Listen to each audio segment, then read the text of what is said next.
आज आप किसी और से प्यार करते हो और फिर कल किसी और के साथ। आज आपके लिए जो बहुत मैटर करते थे लोग, आप उनके साथ घूमने जाते थे, ट्रैवल करते थे, ब्रेकफास्ट शेयर करते थे, डिनर शेयर करते थे। How people can move on so easily. Again सबसे बड़ा रोल इसमें आता है हाँ, सोशल मीडिया। Social media. कि लोग बहुत सारी चीजें 80% चीजें दिखाने के लिए करते हैं हम्म। कि we are couple, we are doing this kind of things, और हम्म। मोस्टली ये पोस्ट करते हैं इन चीजें जी। को, ठीक है। और जो एक्चुअल रिलेशनशिप में होते हैं ना, वो अपनी चीजें पोस्ट नहीं करते। ये हम्म। सबसे बड़ा डिफरेंस है कि आप जिस अपने रिलेशनशिप को कितना सीरियसली लेते हो। हम्म। क्योंकि कभी भी रिलेशन शेयर करने के लिए नहीं होता, हम्म। वो आपका पर्सनल एक्सपीरियंस होता है। हम्म। When you start sharing that, it will end soon. After breakup we should accept this, and we should forgive someone, or what should we do?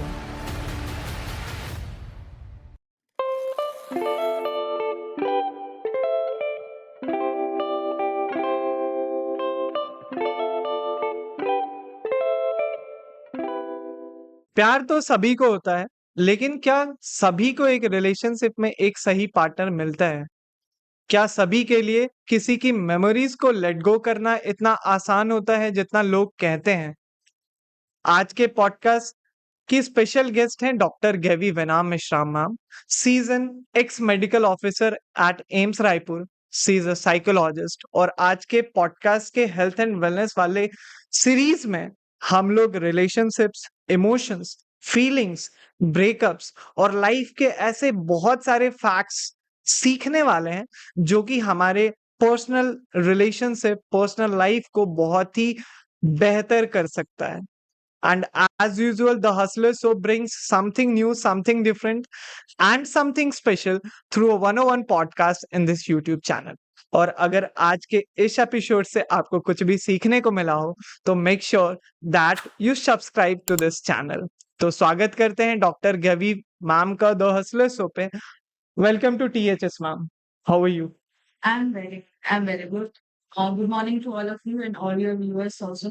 I'm very glad that I came to the second time here. And yeah, जब तुमने topic दिया था मुझे, the relationship, actually it's quite fascinating for me also कि relationship पे बात करना।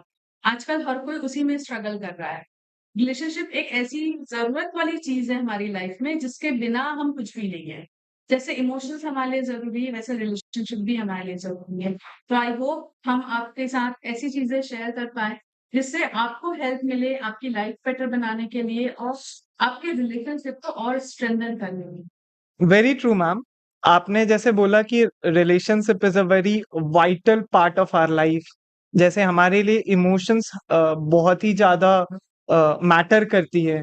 हमारी फीलिंग्स, हमारी सर्वाइवल के लिए water, food, everything matters a lot. So obviously अगर जो आपकी इमोशनल वेलबीइंग को हेल्दी रखना है तो your personal relationship with your friends, with your cousins, with your wife or your partner matters a lot. So, yes, let's start the show and dive deep into the topic relationship. So, आजकल relationship issues इतने हो क्यों रहे हैं और क्यों collapse कर रहा है इतना relationship?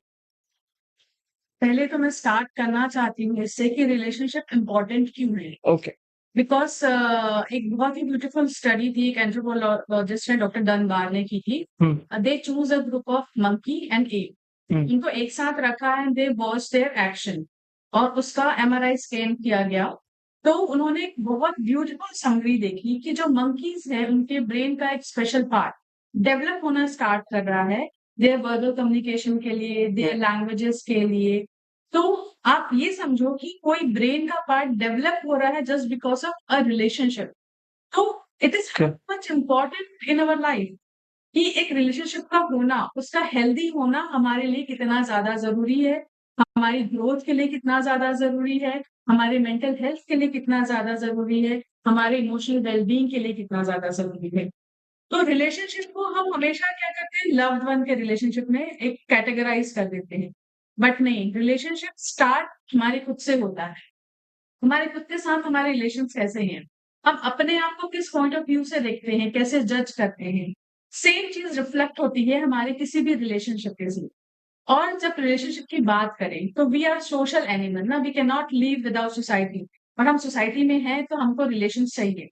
So there are four different kind of relationship which everybody has in their life. First is family, friends, and the professional relationship we have when we work anywhere, or the community. Community का मतलब religion से नहीं है. Community का मतलब है वो social environment जहाँ हम रहते हैं, हम लोगों के साथ कैसे interact करते हैं, कैसे बातें करते हैं, कैसे उनको influence करते हैं या उनसे influence होते हैं। ये सारी चीजें डिपेंड करती है किसी भी रिलेशनशिप के स्ट्रक्चर को बिल्ड करने के लिए। ये स्ट्रक्चर क्या होता है? यूजुअली वी टेल कि रिस्पेक्ट और लव होना चाहिए हर रिलेशनशिप का बेसिक स्ट्रक्चर, बट नहीं, आपका परसीवनेस क्या होता है किसी भी चीज को लेके, आपका सेल्फ अवेयरनेस क्या रहता है, आप किस एटीट्यूड से चीजों को देखते हो, कैसे एनालाइज करते हो, आप रिकॉग्नाइज कैसे करते हो अपने कमियों को, सामने वाले के अच्छी चीजों को और या उनकी कमियों को। ये हर चीज बिल्डिंग ब्लॉक की तरह काम करता है हमारे रिलेशनशिप में। Now coming towards the collapse, कि कोलैप्स क्यों हो रहा है? तो किसी एक रीजन की वजह से कोलैप्स नहीं होता। When you are talking about relationship, तो रिलेशनशिप हम देखते कहाँ से हैं? When we born in a family, हम अपने पेरेंट्स को देखते हैं, हम अपने आसपास के सराउंडिंग्स को देखते हैं। तो रिलेशनशिप के लिए जो बहुत ब्यूटीफुल वर्ड्स होते हैं ना, loyalty, compassion, love, care, sharing, ये हम घर से सीखते हैं। इसी के साथ जो मोस्ट डेंजरस वर्ड्स होते हैं लाइक रिवेंज, डिस्ट्रस्ट, चीटिंग, ये भी हम घर से ही सीखते हैं। तो जो हम देखते हैं, जो देख के बड़े होते हैं, वैसा ही हम अपने आप को रिलेशनशिप में डालने की कोशिश करते हैं। एक बहुत छोटा सा एग्जांपल शेयर करना चाहती हूँ। एक बंदा है जिसके माँ-बाप का रिलेशन बिल्कुल अच्छा नहीं है, उनके पेरेंट्स के बीच बहुत झगड़े होते हैं, हमेशा वो लड़ते रहते हैं।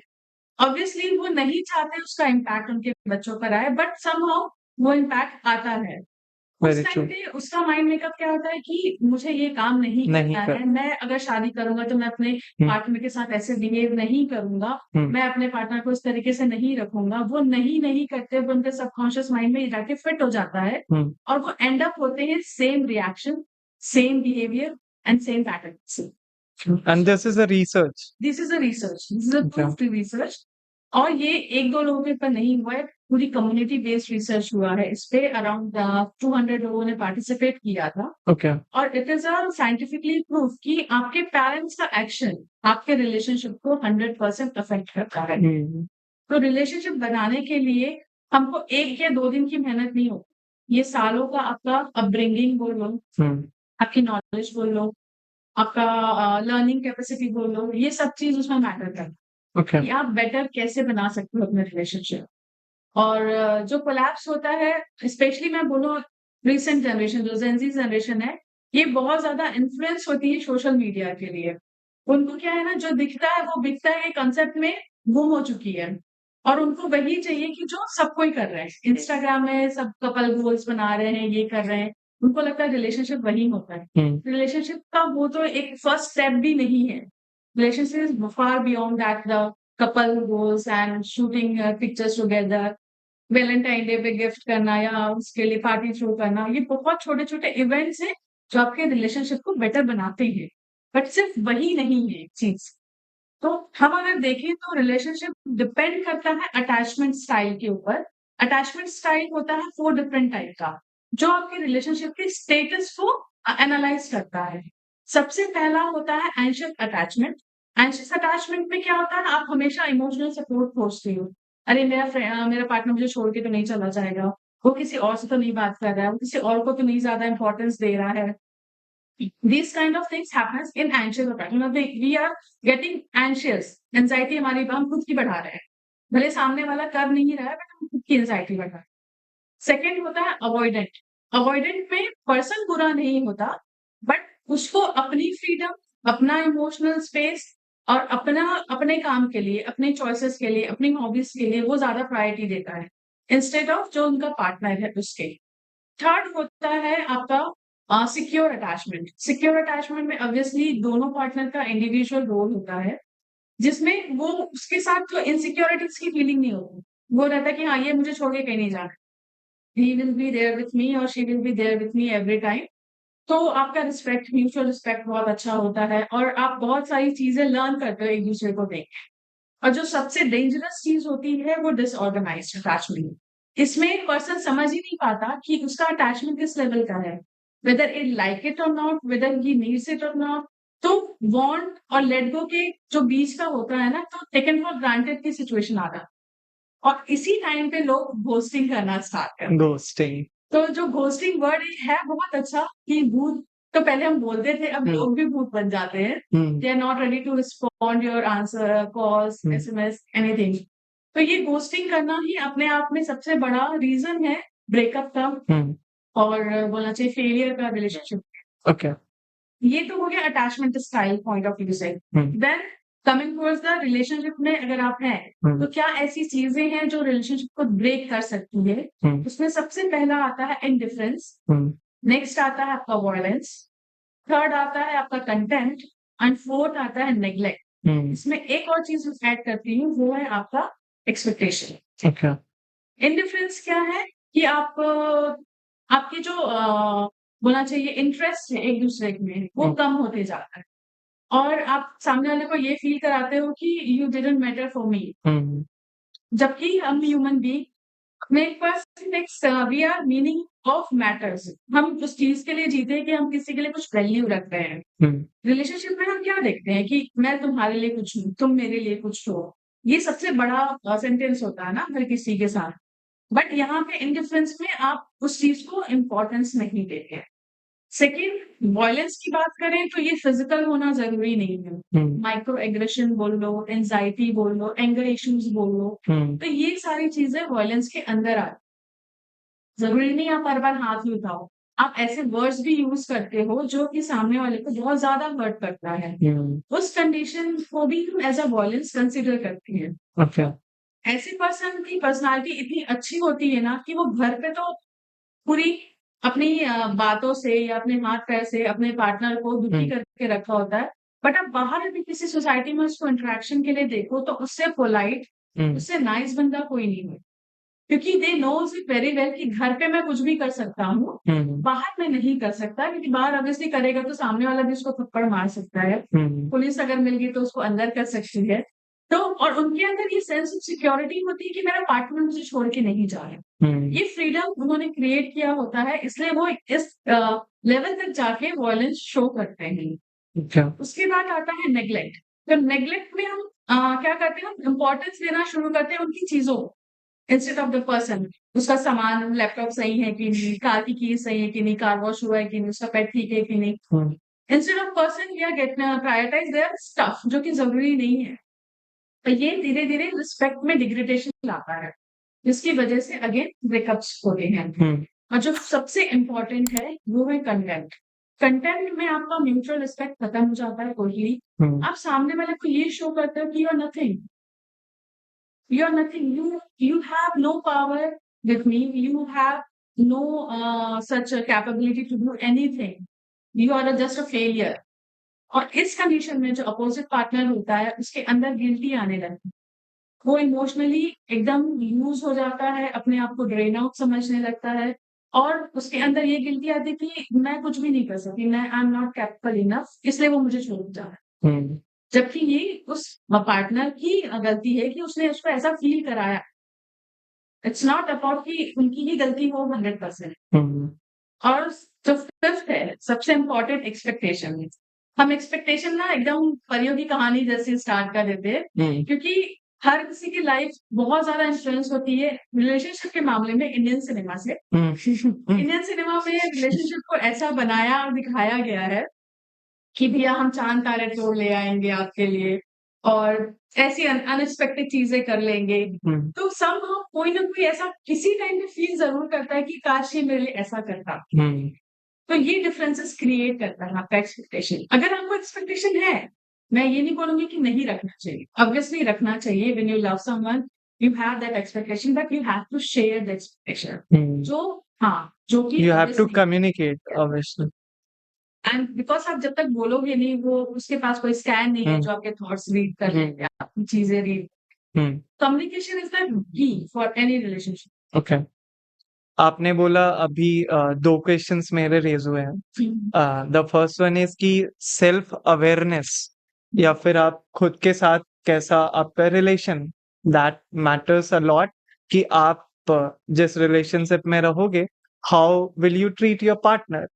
तो firstly you have to maintain a good relationship with yourself and यहीं से there is a question कि how people should know that कि now I'm capable to get into a relationship. Now I know myself, what are my priorities, मुझे क्या चाहिए, what are my goals and सामने वाला partner will definitely support me whatever I'll do. So what's the process of getting into a relationship?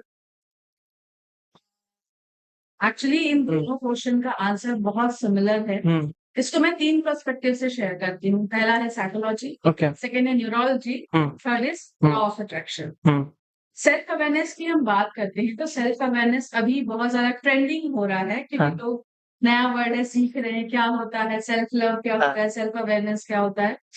इसके लिए ना एक बहुत अच्छा वाकया मैं शेयर करना चाहती हूँ यहाँ पे। I was in a gym, मैं सेल्फ लव के ऊपर एक ऑनलाइन प्रोग्राम कर रही थी, तो मैंने अपनी फ्रेंड से पूछा तुम समझती हो सेल्फ लव क्या होता है? एंड शी वाज लाइक कि हाँ मैं तो बहुत करती हूँ, मैं हमेशा अपनी सेल्फीज लेती हूँ, मैं अपने आप को बहुत पैम्पर करती हूँ। समझ में ये आया कि सेल्फ लव और सेल्फ अवेयरनेस के मिथ्स इतने ज्यादा हैं कि लोग एक्चुअली उसका मीनिंग नहीं समझते। सिर्फ पार्लर जाना या सिर्फ बॉडी बिल्डिंग करना ही सेल्फ लव नहीं होता। सेल्फ लव आपकी पूरी पर्सनालिटी को डेवलप करे। तो सेल्फ अवेयरनेस वहीं से स्टार्ट होती है जब आप सेल्फ लव स्टार्ट करते हो। सेल्फ लव स्टार्ट करोगे तो आपको पता चलेगा कि मेरी लिमिटेशंस क्या है, मेरी बाउंड्रीज क्या है, मैं कैसा सोचता हूँ, क्या चीज मुझे इफेक्ट करती है, किस पे मुझे काम करना चाहिए, मेरे नेगेटिव बैकड्रॉप्स क्या है, जिसकी वजह से मैं शायद आगे प्रोसीड नहीं कर पा रहा हूँ। मेरा थॉट पैटर्न कैसा चेंज होना चाहिए जिसकी वजह से मैं रेडी रहूं एक्सेप्टेंस के लिए। क्योंकि जब आप रिलेशनशिप स्टार्ट करते हो तो आपको सबसे पहले एक्सेप्टेंस होना जरूरी है। तो आप पहले अपने आप को तो एक्सेप्ट करो, Exactly. बाद आप सामने वाले को एक्सेप्ट करने के लिए रेडी हो पाओगे। जो कि एक ह्यूमन माइंड है, अपनी गलती नहीं देखता, नहीं तो हमेशा वो सामने वालों को ब्लेम गेम खेलता है। तो instead of playing a blame game, आप अपने फ्लॉज को पहले जानो, अपने आप को समझो, then you are automatically getting ready for the relationship ना। अगर साइकोलॉजी की बात की जाए तो सेल्फ लव सेल्फ अवेयरनेस के लिए आपको मेडिटेशन करना बहुत जरूरी, because when you meditate you need that time कि आपको कुछ सुनना नहीं है, किसी को कुछ पढ़ना नहीं है, बस अपने आप के अपने थॉट्स को ऑब्जर्व करें, कैसे थॉट्स आ रहे हैं, कैसे जा रहे हैं, किस लेवल पे आप थॉट्स ला के रखें, क्या आपके ऑब्स्टेकल्स है जिसके बारे में आप सोच रहे हैं। और आपका जो सेकंड क्वेश्चन था कि रिलेशनशिप के लिए हम रेडी कब होंगे, तो ऐसा कोई टाइम नहीं होता कि यू आर नॉट रेडी, ऐसा कोई टाइम नहीं था कि now you are ready, that comes automatically. क्योंकि जब ब्रेकअप्स वाली चीजें होती है तो हम अगर हीलिंग के थ्रू नहीं जाएंगे और we again searching for another partner, तो हमको सेम रिजल्ट एक्सपीरियंस फिर से एक्सपीरियंस जैसा था वैसा ही वैसा ही रिजल्ट रहेगा। मिलेगा, बिट्रेयल मिलेगा, डिसअपॉइंटमेंट मिलेगी या फिर ब्रेकअप्स मिलेंगे। तो किसी रिलेशनशिप को स्टार्ट करने के पहले खुद को रेडी करना जरूरी है और वो टाइम ऑटोमेटिकली आपके पास आएगा, because you are starting attracting same kind of energy. क्योंकि उस लेवल पे आप वाइब्रेशन स्टार्ट करोगे कि आपको अपने टाइप के लोग चाहिए, सेम माइंडसेट के लोग चाहिए, तो ऑटोमेटिकली आपकी लाइफ में वो चीजें आती जाएगी, उसके लिए आपको मेहनत नहीं करनी। ओके। आपने बोला कि आज आप आपका जो 5th पॉइंट था, what is that? Not expectation, जिसमें आपने मेंशन करा कि आज आप किसी और से प्यार करते हो और फिर कल किसी और के साथ। So my question is, how can people get into another relationship so easily? आज आपके लिए जो बहुत मैटर करते थे लोग, आप उनके साथ घूमने जाते थे, ट्रैवल करते थे, ब्रेकफास्ट शेयर करते थे, डिनर शेयर करते थे, you used to go to gym together. So how people can move on so easily? Again सबसे बड़ा रोल इसमें आता है हाँ, सोशल मीडिया। Social media. कि लोग बहुत सारी चीज़ें 80% चीज़ें दिखाने के लिए करते हैं कि we are couple, we are doing this kind of things और मोस्टली ये पोस्ट करते हैं इन चीज़ें को, ठीक है? और जो एक्चुअल रिलेशनशिप में होते हैं ना, वो अपनी चीज़ें पोस्ट नहीं करते। ये सबसे बड़ा डिफरेंस है कि आप जिस अपने रिलेशनशिप को कितना सीरियसली लेते हो, क्योंकि कभी भी रिलेशन शेयर करने के लिए नहीं होता। वो आपका पर्सनल एक्सपीरियंस होता है। When you start sharing that it will and soon, क्योंकि आपको वो बोलते हैं ना कि आप सिर्फ दिखावे के लिए ये कर रहे हो और जैसे ही कैमरा ऑफ हुआ यू स्टार्टेड फाइटिंग। ओके। आपकी वाइब्रेशन मैच नहीं हो रही, आपकी एनर्जी मैच नहीं हो रही, जस्ट हमको ये करना है। इंस्टाग्राम में बहुत सारे ऐसे चैनल सब वो भी हैं, अकाउंट्स भी हैं जो सिर्फ कपल गोल और इसके नाम पे चैनल्स चला रहे हैं और उनका रिलेशन कोई अच्छा नहीं है, जस्ट व्यूज के लिए, सब्सक्राइबर्स के लिए वो ये सारी चीजें करते हैं। ये चीज उनके मेंटल हेल्थ के लिए बहुत ज्यादा हार्मफुल भी है। तो किसी के साथ रहना फिर नेक्स्ट अटैचमेंट करना, तो इसमें अगेन आपका अटैचमेंट स्टाइल जाता है कि आप किस लेवल का अटैचमेंट रखते हैं। अगर you are in secure attachment तो आप ये ऐसा नहीं करोगे, आप पार्टनर्स नहीं चेंज करोगे बार बार। When you are in anxious और डिसऑर्गेनाइज तो ये फिनोमिना शो करता है साइकोलॉजी के बेसिस पे। मूव ऑन करने के लिए एक बहुत बेसिक है, अगर मैं इंडियन कम्युनिटी की बात करूँ, यहाँ पे क्या होता है कि पसंद करते हैं, कई बार पेरेंट्स नहीं मानते, सोशल प्रेशर होता है। तो सम हम इवन लड़का और लड़की, मैं किसी को जनरलाइज नहीं करना चाहूंगी, लेकिन लड़कियों के ऊपर बर्डन थोड़ा ज्यादा होता है।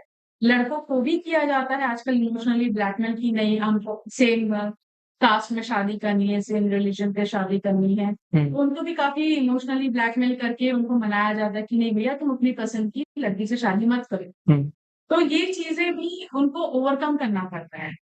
ये चीजें भी है स्ट्रगल के लिए जो आउटसाइड द कंट्रीज नहीं है, जो सिर्फ इंडियन लोग ही फील करते हैं और सफर करते हैं चीजें से। कुछ लोग होते हैं इतने करेजियस कि नहीं मुझे उसी से ही करनी है, then let go everything, family वैमिली छोड़ के शादी कर लेते हैं। कुछ लोग नहीं कर पाते, उनके पास Okay. उतना करेज नहीं। वी कैन नॉट ब्लेम ना इसमें, we are not here to जज एनीवन, क्योंकि सबकी कहानी अलग होती है, सबके ट्रॉमास अलग अलग होते होते हैं। हैं। तो हाँ, कुछ लोग करते हैं, कुछ लोग नहीं करते, but they have their stories. We are nobody to जज anyone, no. Exactly, very true ma'am.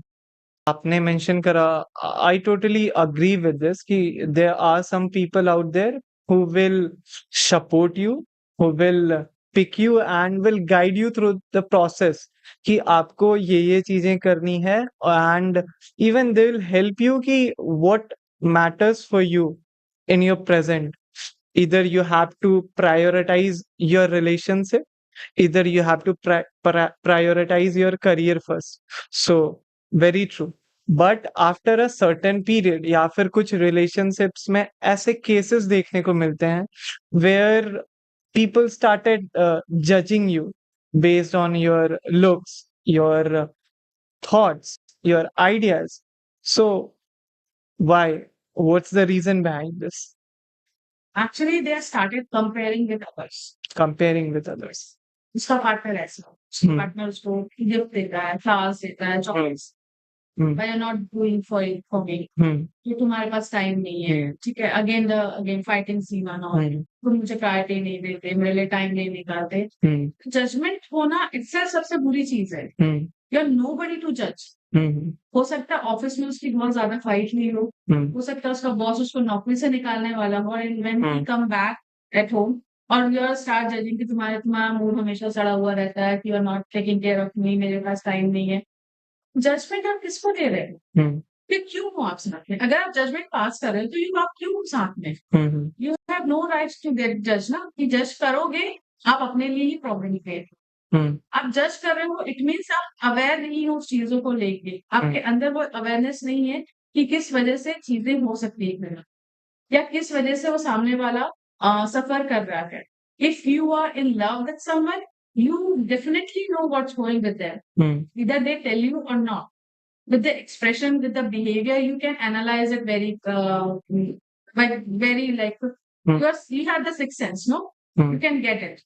कि वो क्यों नहीं शेयर करना चाह रहा, Hmm. ठीक है, थोड़ा टाइम दो, हो सकता है वो खुल के शेयर करे, हो सकता है वो प्रॉब्लम खत्म करे तो शेयर भी ना करे। Hmm. तो बट अगर आप जज कर रहे हो किसी भी रिलेशनशिप को लेके तो इट्स योर फॉल्ट। Hmm. उसको ठीक करना है, आपके अंदर कुछ गड़बड़ है, सामने वाले की गड़बड़ नहीं है। You have to analyze that. Okay. So, like breakup के बाद, there are some people who goes for revenge, and there are some people who accept that now it's over. We cannot do anything. So, what do you like to say? Ki after breakup, we should accept this and we should forgive someone, or what should we do?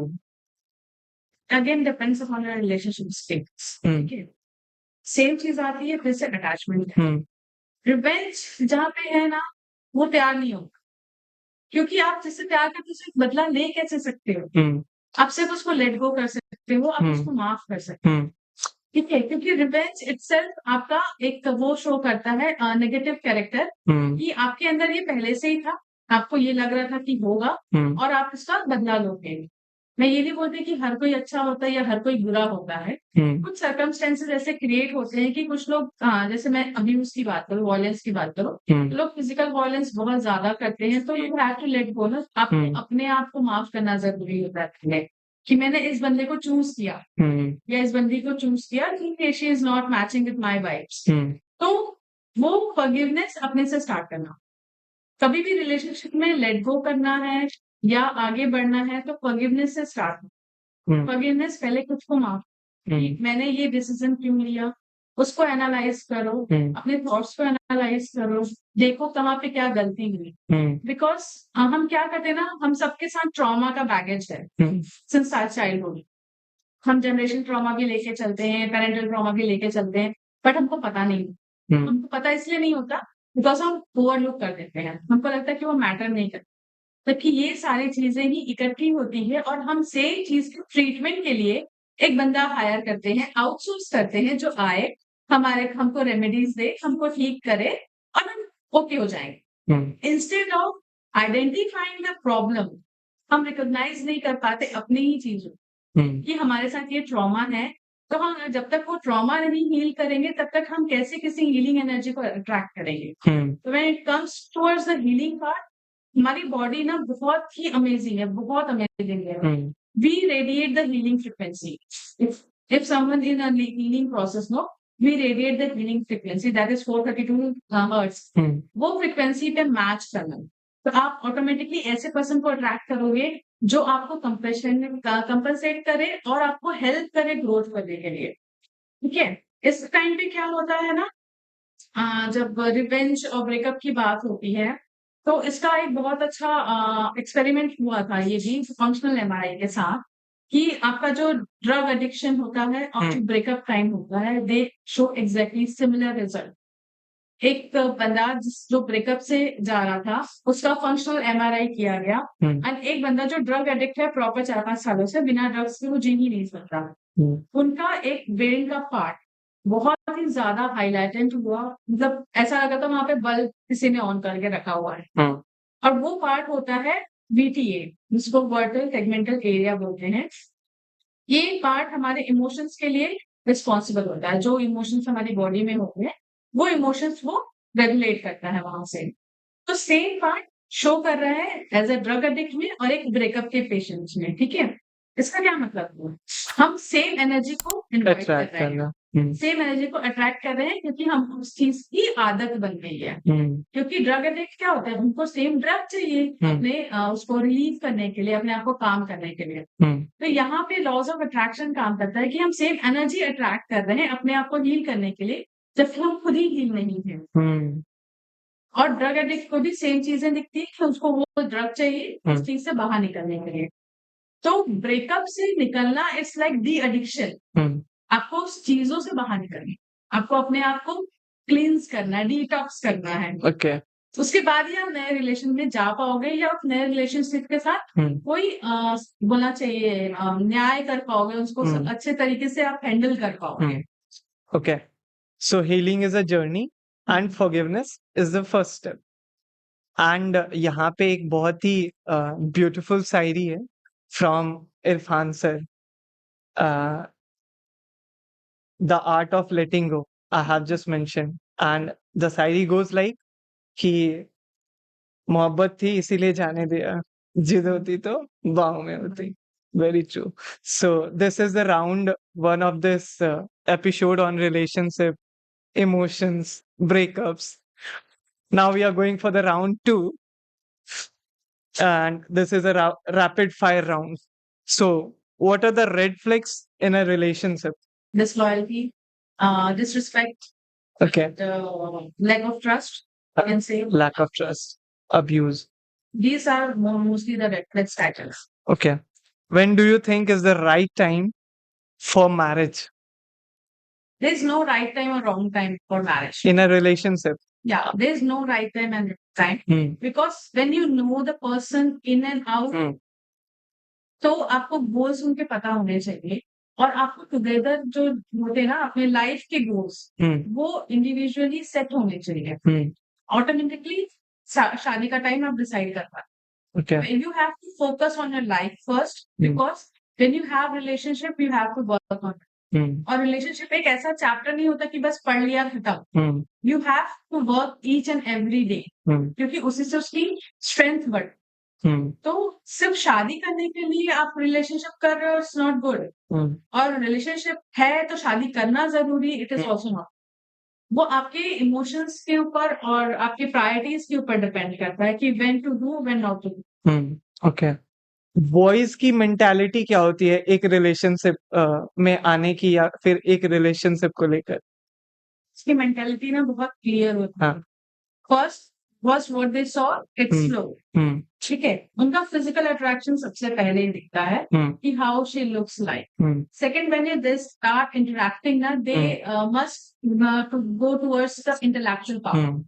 वो silly चीजों पे ना नहीं focus करते हैं कि जो girlfriend है तुम एकदम बचकानी हरकतें और चाइल्डिश बिहेवियर सब वो मैनेजेबल हर बार नहीं, बट वो खुद को मैनेज नहीं कर पा रहे हो तो दूसरे बच्चे को कैसे मैनेज करेंगे। ठीक है, तो intellectual plays important role here. और तीसरी जो है उनका family background, what I comes to know during the counselling, ये तीन इंपॉर्टेंट नीड्स हैं जो एक लड़का देखता है किसी की लड़की को चूज करने से पहले या उसके साथ अपनी लाइफ स्पेंड करने से पहले। क्योंकि मैंने आपको बताया कि रिलेशनशिप का जो स्ट्रॉन्ग बैकग्राउंड सेट होता है वो हमारी फैमिली से आता है, फैमिली सोसाइटी कम्युनिटी से आता है। इफ नोस कि वो क्वालिफाइड हैं, ठीक है, उनके रिलेशनशिप के बारे में नहीं पता बट ओवरऑल दे नोस कि क्वालिफाइड हैं, वेल एजुकेटेड हैं, तो इफेक्ट ऑब्वियसली बच्चे पे आएगा ही। तो उसका असम्पशन 80-70% करेक्ट होता है कि नहीं शी कैन अंडरस्टैंड और she can manage it very well. तो ये सारी चीजें लड़के देखते हैं specially. When it comes to girls, first is money, second is money, third is money and it goes on because they want the stability. Without money there's no stability, that is true for sure. So किसी के पास कोई अच्छा bank balance है तो वो attract होंगी obviously. ये Gen Z की मैं ऊपरी बात कर रही हूँ, but when we are looking for actual relationship we must go for the trust and respect. These are the two building blocks for any relationship when a woman seeking for a relationship, no? So उनका trust होना बहुत जरूरी है, trustable बंदा की क्या मेरे को डिच करके कहीं बाहर चीटिंग तो नहीं करना। दूसरा respect, how we you talk to them, how you talk to your mother, how you talk to your sister और how you talk to any other girl, not just because relation में हम अच्छे से बात करते हैं, how you react with any other girl, how you talk to them. तो ये रिस्पेक्ट का नेचर सिर्फ उस रिलेशनशिप से डेवलप होता है, देन दे नो कि हाँ ये मैं लॉन्ग टर्म इसके साथ रह सकती। But based on money, can someone go for a marriage? Usually they do. Usually they do.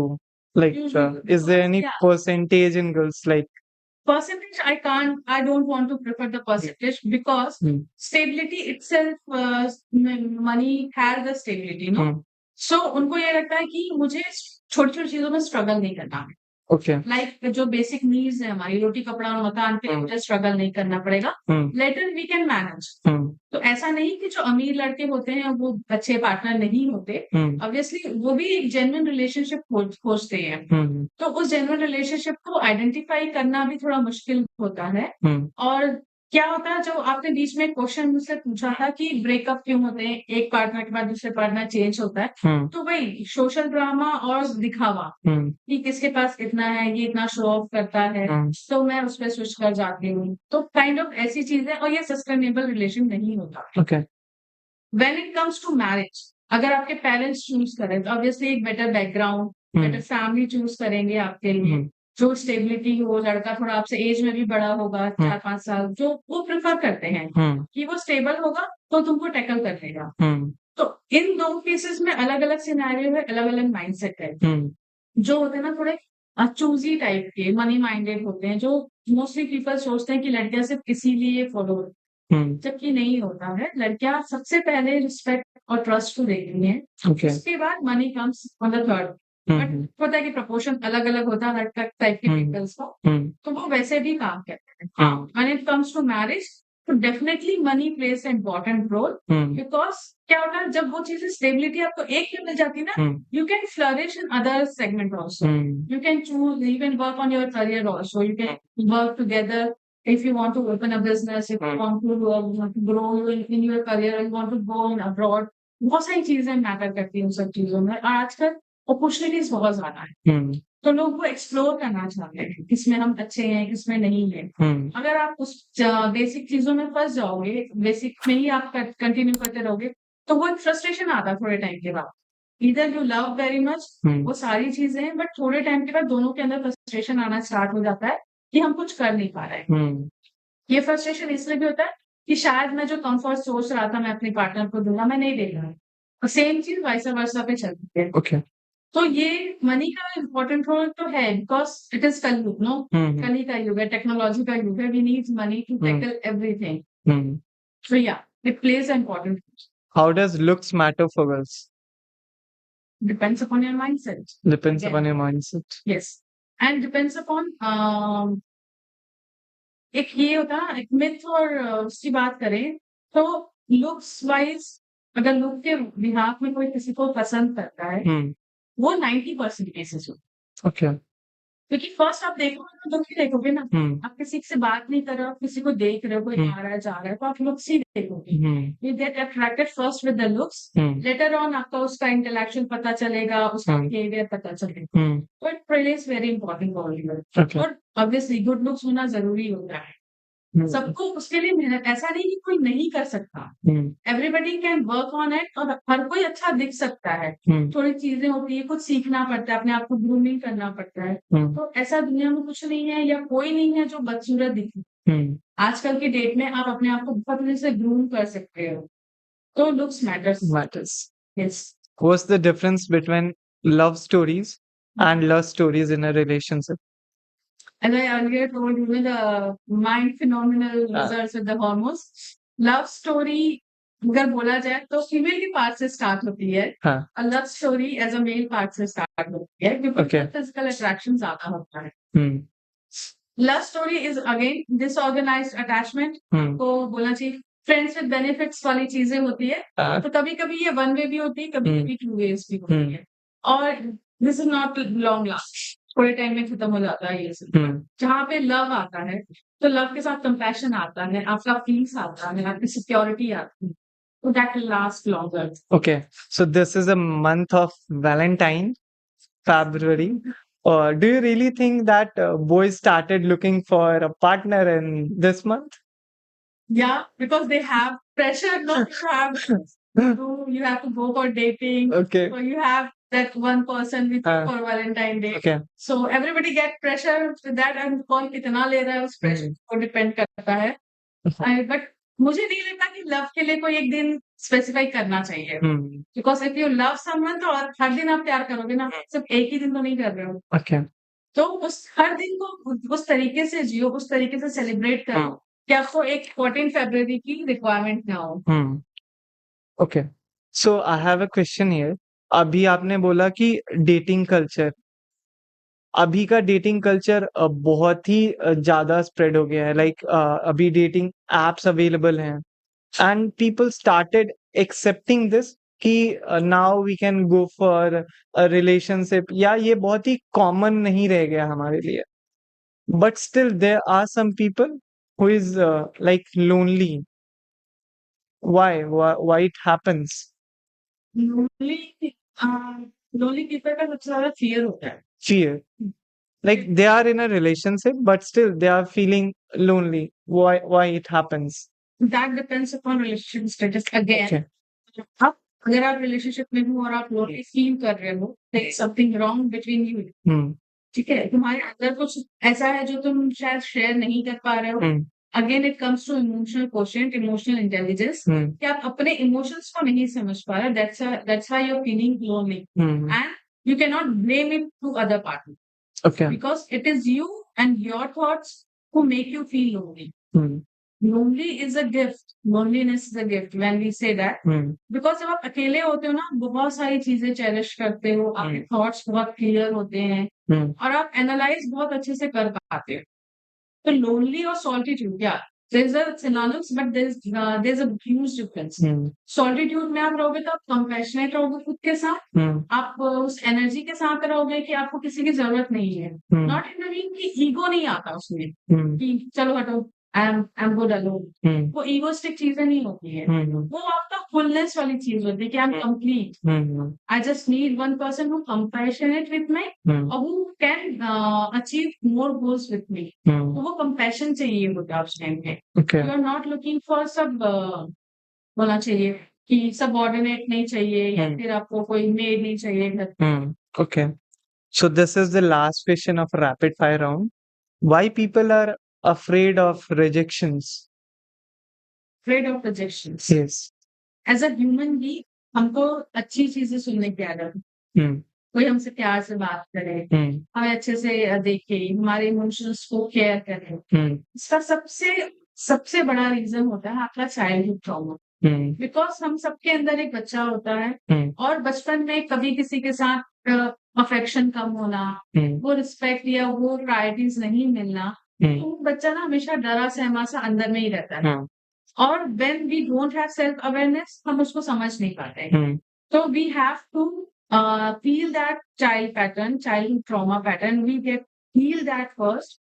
उस हीलिंग के साथ यू नो कि आपको कितना कंपैशन चाहिए। Hmm. Here it comes the self love, कि आप अपने आप से पहले प्यार करो। आप अपनी चीजों को पहले समझो, एक्सेप्ट करो, Hmm. तब आपके अंदर का वो फियर जाएगा and then you are ready for any relationship. अगर फियर है, Hmm. अगर डाउट है, don't go for any relationship. Because same चीज होती है, हम आउटसोर्स कर रहे हैं पर्सन को Hmm. For our own traumas ना। Hmm. उसके साथ भी तो कुछ और ट्रॉमास होंगे, उसके भी तो कुछ और पास्ट पैटर्न्स होंगे ना। Hmm. तो वो भी सेम चीज ढूंढ रहा है कि कोई आए मुझे हील करे। Hmm. Instead of searching to someone कि आप हीलिंग के लिए खोज रहे हो, आप बेटर है ट्राई करो अपने आप को हील करने को। Hmm. Okay. Now we are going for the round 3. बहुत ही ज़्यादा hard podcast जा रहा है ये. What are the traits of a toxic relationship? What do you think when someone should realize this, that now this is their time to let go of love, let go of their partner, and it's time to reconsider now? When it comes to toxic relationship, Hmm. we never reconsider, Hmm. should not reconsider. क्यों? क्योंकि आप अपनी self respect दांव पे लगा के, अपनी dignity दांव पे लगा के किसी को प्लीज करने की कोशिश कर रहे हो Hmm. And that person is not loving you, he doesn't care about, Hmm. He don't have any feelings about it. तो इसका क्या ये वर्थ है? एंड इसका रिजल्ट क्या होगा? आप अपने आप को अनवर्दी फील करोगे, आप हीली फील करोगे, आप डिप्रेस फील करोगे, एंजाइटी इश्यूज आएंगे, स्ट्रेस बढ़ेगा, बहुत सारी बीमारियां बढ़ेंगी। Hmm. Instead of letting go one person, आप इतनी सारी चीजों से बचो। Hmm. रेड फ्लैग्स जो होते हैं, सबसे पहला जो होता है डिसरिस्पेक्ट। Hmm. अगर ठीक है, इवेंचुअली इंटेंशन भी होता है, आप समझ जाते हो उस इंटेंशन को, Hmm. Because as a woman we have six sense कि हम वो इंटेंशन बहुत अच्छे से समझते हैं। What are the 6 senses? Six sense, जब हमारे 5 सेंसेस तो होते हैं, Hmm. ठीक है, eyes, year. Hmm. Okay. So what is the six 6th? Sense is a intuition power. Intuition power is more in women. Yeah, it is more Okay. in women. When a partner is going to Hmm. cheat them, na, they know. Hmm. And they just waited to get confrontation Okay. from them. Sometimes they get caught also. Hmm. But वो क्या होता है ना, वो अपने आप को संभालती रहती कि Hmm. नहीं ऐसा कुछ नहीं है। जब टाइम आता है, जब सामने वाला कन्फ्रंट करता है कि नहीं, I have that kind of things with me, then she realise कि मैं चीज जानती थी पहले से, want you let me know, मैं तुमसे सुनना चाहती हूँ। ओके। तो ये सिक्स सेंस रिस्पेक्ट को लेके, अंडरस्टैंडिंग को लेके बहुत ज्यादा होती है वुमेन के अंदर, और डिसरिस्पेक्ट जहाँ आया तो वो इंटेंशन भी समझ जाती है कि किस टाइम पे और किस इंटेंशन से आपने, वैसे डिसरिस्पेक्ट किसी भी इंटेंशन से की जाए इट्स नॉट गुड। तो लैक ऑफ ट्रस्ट, डिसरिस्पेक्ट हो गया आपका, आपका लॉयल्टी चेक हो गया, और सेकंड जो कंटेम्प्ट के बारे में मैंने बात की थी कि यू ऑलवेज शोइंग देम कि यू आर नथिंग, आप उसको टोटली डिस्करेज कर देते हो, गैस लाइटिंग जिसको आज के डेट में बोलते हैं, आप बहुत ज्यादा मजाक उड़ाते हो।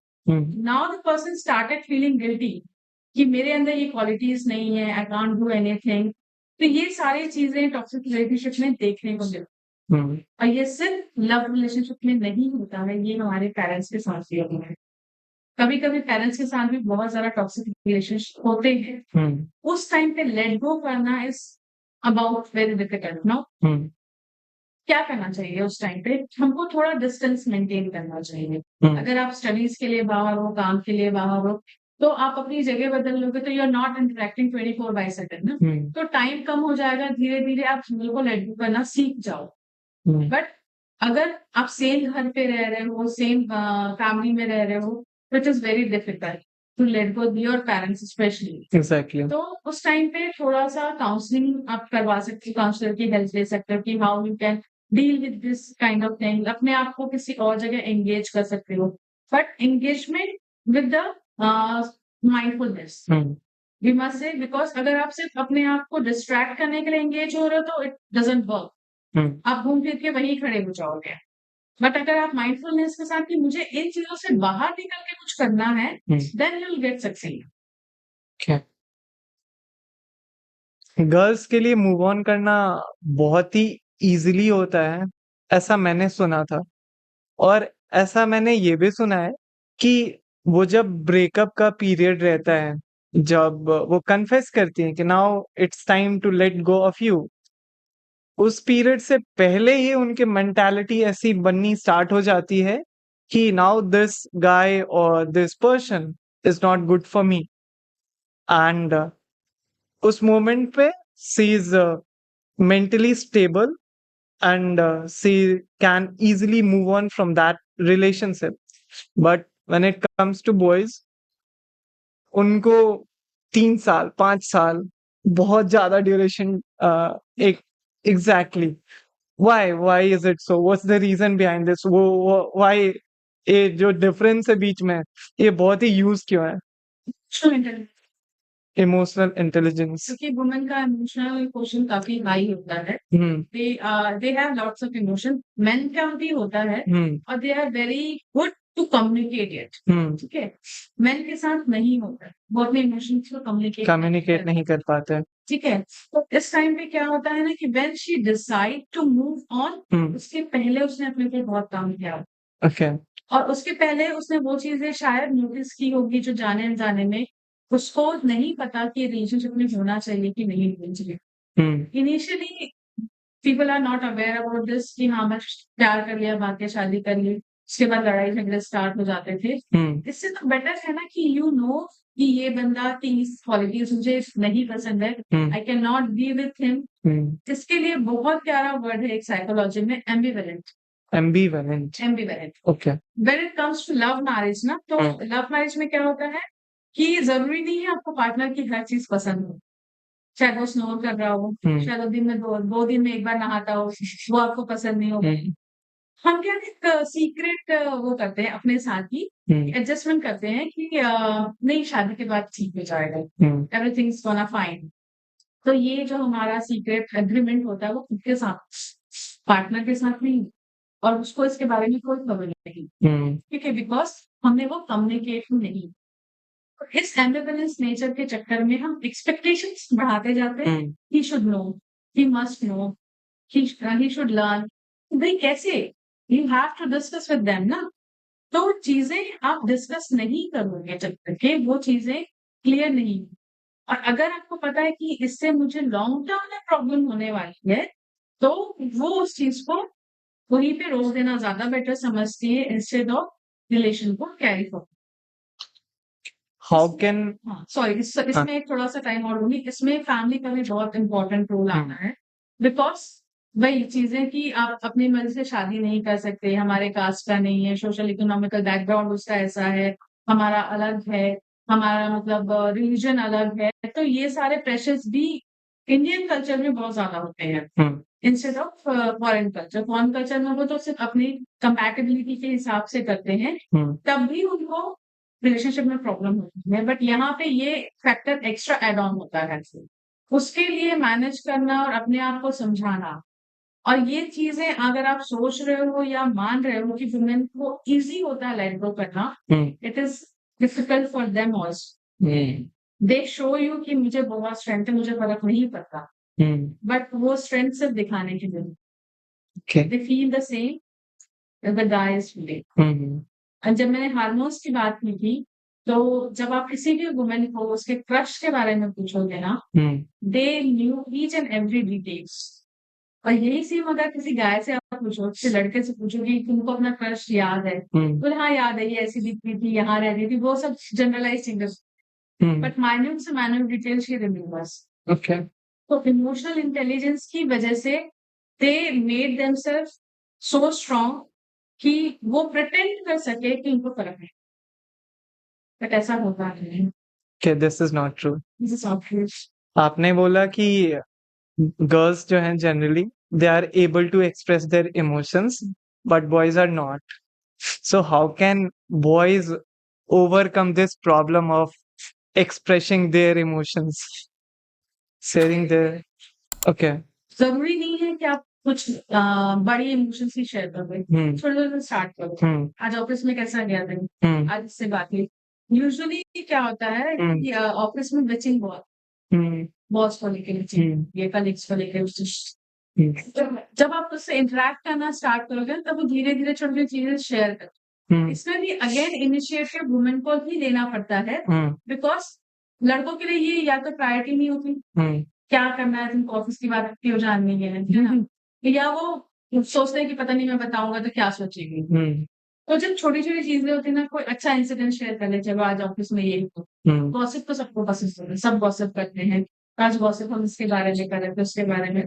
थोड़ा-सा हल्का मूड फुल्का मूड से स्टार्ट करके then you come towards the heavier emotions. तो आप धीरे-धीरे सेटल होना स्टार्ट okay और it is very good if you are crying in front of your partner because it is gonna work for your emotions, it is gonna work for your relationship also. होते हैं ना कि रोना नहीं चाहिए, लड़कों को नहीं रोना चाहिए। लड़कों को तो सबसे ज़्यादा रोना चाहिए। मैं इसलिए क्यों बोल I do cry मैं रोना is very satisfactory result, no? हाँ You have lots of emotions ना, आप किसी से बोल नहीं सकते। Even journaling जो बोलते हैं वो उस टाइम पे भी नहीं journaling करती है। नहीं करते You cried a lot, then have a cup of coffee and then you relax. relax तो ये tried and tested formula है। ये होता है, कई बार मैंने भी किया है और सच में बहुत रिलीफ मिलता है। अगर आप नहीं बोलना चाहते किसी से, लेटर ऑन यू फील कि हाँ, शायद इसको मैं शेयर कर लेता तो चीज़ें ईज़ी हो जाती, then you start feeling. That depends upon the mindset of your partner, that depends upon the emotional intelligence of your partner कि वो पर्सीव कैसे कर रहा है। अगर वो जजमेंटल वे पे पर्सीव करना स्टार्ट करेगा, तो कोई मतलब ही नहीं है फिर शेयर करने की चीज़ों को। क्या तो यही ऑब्स्ट्रक्शंस हमेशा मेल के पास आते हैं कि उनको बोला जाता है बचपन से तुम स्ट्रॉन्ग हो, स्ट्रॉन्ग हो, स्ट्रॉन्ग हो, तुमको स्ट्रॉन्ग रहना है। बट स्ट्रॉन्ग कैसे बनना है ये नहीं सिखाते। ठीक है, लोग एग्ज़ाम्पल देंगे महाराणा प्रताप का, शिवाजी महाराज का, बट उनको स्ट्रॉन्ग उनकी माँ ने बनाया का इमोशन उन्होंने इतना स्ट्रेंथन किया कि उन्होंने इतने स्ट्रॉन्ग वो लीडर पैदा हुए। वो एक दिन में तो नहीं बने ना, नहीं उनका अपब्रिंगिंग वैसी की गई।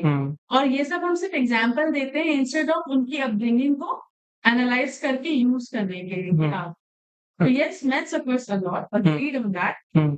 But nowadays they have so many platforms, they have so many things, the counselor, life coaches, so they can interact with them and get settle all those emotions. just tell me do you agree with this or not कि love जो है does it evolve over time? Do you agree? Yes. Okay तो पहले जैसे हम लोग देखते थे कि पहले अरेंज मैरिजेस बहुत ज्यादा प्रेफर करते थे और अभी के टाइम पे people opt for both. Like there was a time when people are like confused, should I go for arranged marriage or love marriage? Now there is a time कि mostly people wants to go to love marriages. So what do you think कि love का जो ये evolution हुआ over the period of time, how do you see it, and what are the differences between these evolution love marriages में और arrange marriages में over a period of time? इसका सबसे बड़ा क्रेडिट जाता है टेक्नोलॉजी। टेक्नोलॉजी इंटरनेट क्या? जब से इवॉल्व होना स्टार्ट हुआ है, हमारे पास सराउंडिंग्स हमारी बढ़ गई। पहले हम सिर्फ अपनी फैमिली को, अपने मोहल्ले को जानते थे। फिर धीरे-धीरे हम शहर को जानने लगे। तो फेसबुक और सारे सोशल मीडिया स्टार्ट हुए। तो जीमेल, फेसबुक जब आया, पहले आता था, पहले एक और प्लेटफ़ॉर्म था, मुझे याद नहीं आ रहा है। फेसबुक के पहले हम यूज़ करते, ऑर्कुट आया था सबसे पहले okay. As a social media. तो उसमें लोगों से मिलना, बात करना, वो वहाँ से स्टार्ट हुआ। तो हमने एक्सप्लोरेशन स्टार्ट किया, अपनी सराउंडिंग को एक्सप्लोर करना स्टार्ट किया। पहले हम लिमिट होते थे विदिन अ मोहल्ला एंड सिटी, और बहुत ज़्यादा हुआ तो एक स्टेट के अंदर। लेकिन स्टेट तक भी बात नहीं पहुँचती थी, बट टेक्नोलॉजी ने उसको स्टेट से लेके, नेशन से लेके इंटरनेशनल बना दिया है। So we can connect with the people who are living far away from us or living in another country also. So we can get connected with them. हो सकता है हमारे म्यूचुअल चीजें, चॉइसेस मैच कर रही हो, हमारा माइंडसेट मैच कर रहा हो। तो now we have option. Initially we don't have. हम जिनसे मिलते थे, जिनको जानते थे, हमारे पास उतने ही लिमिटेड ऑप्शंस होते थे। When MCQs में आपको ऑप्शंस मिल जाए ज्यादा, तो आंसर्स करेक्ट होने के चांसेस बढ़ जाते। सेम ऐसे ही होता है हमारी लव लाइफ के साथ, जो इवोल्यूशन हुआ है लव लाइफ का, क्योंकि आपको वैसा एनवायरनमेंट मिलता गया, आपको चॉइसेस आपकी बढ़ गई, आप लोगों को और अच्छे तरीके से समझने लगे, दूसरे लोगों से इंटरैक्ट करने लगे, तो आपका परसेप्शन बहुत क्लियर हो गया कि आपको चाहिए क्या आपकी लाइफ। और यही चीज है related with the relationship evolution. पहले अरेंज मैरिज सक्सेसफुल इसलिए होते थे because they they have to surrender their self, कि बस एक ही बंदा है, हमको इसी के साथ लाइफ गुजारनी है, एक ही लड़की है, हमको थ्रू आउट लाइफ इन्हीं के साथ रहनी है। But now the time changes. मैं ये इसको फेवर नहीं कर रही हूँ कि आप अलग अलग पार्टनर्स के साथ रहो, बट हाँ, किसी गलत पार्टनर के साथ रहने से तो बेटर है ना कि आप पार्टनर्स को देखो, समझो, एनालाइज करो, और अगर आपको लगता है कि आपकी फ्रीक्वेंसी मैच नहीं कर रही है, कंपैटिबिलिटी नहीं मैच कर रही है, तो you should let it go and find another one. Okay. तो रिवॉल्यूशन का क्रेडिट टेक्नोलॉजी को जाता है इसमें। और ऑब्वियसली पहले और अभी के कंपैरिजन में देखें तो पहले भी पेरेंट्स बोलते अरेंज मैरिज करो, अभी भी बोलते हैं अरेंज मैरिज करो। Inter religion, inter caste marriage को प्रेफरेंस नहीं मिलता है। उसका दो सबसे बड़ा रीजन है। पहला तो ये होता है कि हम सेम बैकग्राउंड को बिलोंग करते हैं, हमारा माइंडसेट सेम होता है, अपब्रिंगिंग ऑलमोस्ट सेम होती है, तो जो परसेप्शंस होता है जी लाइफ को लेके, प्रॉब्लम्स को लेके, तो मैनेज करना इजी होता है अरेंज मैरिज। लव मैरिज में आप बहुत डिफरेंट बैकग्राउंड से बिलोंग करते हो, तो आपका परसेप्शन हो गया, माइंडसेट हो गया, और आपका एनालाइजेशन जो होता है, वो सारी चीजें बहुत डिफर करती है, और ये डिफरेंसेस की वजह से ही फाइट होती है। वो डिफरेंसेस को हमको कम्युनिकेट करना ज्यादा जरूरी होता है इंस्टेड ऑफ फाइटिंग के।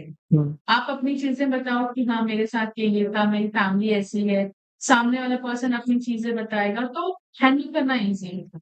आप दोनों के लिए रिलेशनशिप को बेटर बनाना ईजी है। Okay. What advice would you give to your younger self?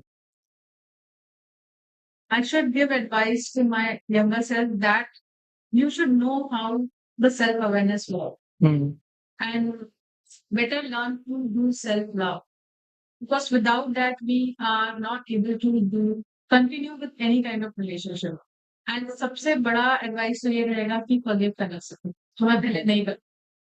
मैं बहुत सारी चीजें बहुत अंदर तक लेके बैठे रहती थी। फॉरगिव करना मैंने सीखा जिस दिन, मेरी 50% प्रॉब्लम सॉल्व हो गई। तो better you have to learn forgiveness first. One advice for people who wants to get into a relationship in 2025. First, there are three main advice I can give you. That you should know your worth. That comes with the self-awareness and self-love. Second, don't take relationship as a granted. चाहे वो कोई भी relation, चाहे family के साथ हो, के love one के साथ. तीसरा, commitment. You should know why you are committed and till how much time you will get committed towards them. और इसके लिए आपको सिर्फ एक दिन नहीं काम करना है, इसके लिए आपको रोज काम, सुबह शाम रात तीनों टाइम काम करना होता है, क्योंकि रिलेशनशिप एक ऐसा प्लांट होता है जिसको नर्चर जब तक आप नहीं करोगे तब तक वो ना ग्रो करेगा, ना वो आपको फ्रूट्स देगा, ना वो आपको सस्टेन करेगा. सो इन तीन चीजों पे काम करो और you will get definitely a better partner and you became a bit better partner for them also. Thank you so much, ma'am. So this was all, and It was it was nice talking to you also. okay. So that's all.